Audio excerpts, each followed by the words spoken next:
Ahoj, dneska se hlásím ze super tajného vývojového střediska Offtouru. A dneska si ukážeme, jak si vyrobit soft shackle, neboli měkký šekl. Na výrobu šeklu potřebujeme zhruba 1,5 metru lana. Celková nosnost našeho výrobku bude stejná jako nosnost použitého lana. V našem případě jde o klasické autolano s certifikovaným zatížením do 2,5 tuny. Místo řezu doporučuji omotat páskou, aby se lano netřepilo. Odměříme si polovinu a zhruba 5 cm za půlkou lano rozpleteme a vsuneme delší konec lana dovnitř.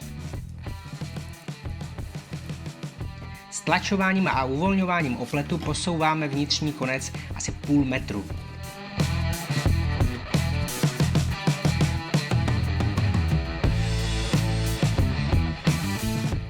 V této vzdálenosti opět roztáhneme oplet a vytáhneme vnitřní konec lana ven.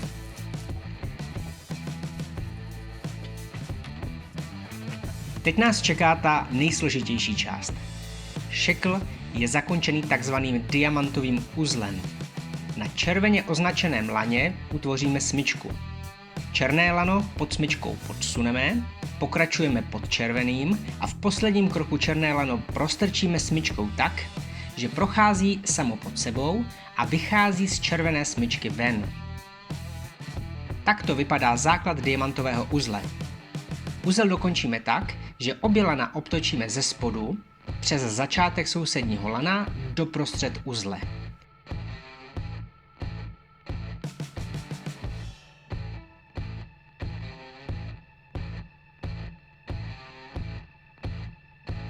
Potom už zbývá jen postupně smyčku po smyčce uzel utahovat.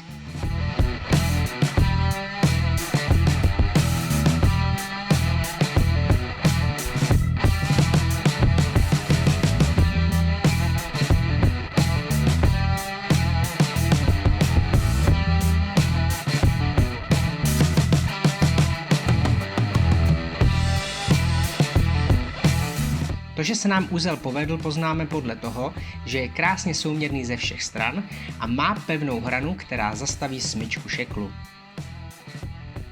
Nakonec zakrátíme zbytky lana na stejnou délku a máme hotovo. Opět doporučuji omotat lana páskou a také vhodné konce zatavit plamenem. Pokud se vám náš videonávod líbil, dejte videu like, nezapomínejte odebírat kanál Offtour a já se těším zase příště, zase z nějakého výletu. Tak ahoj!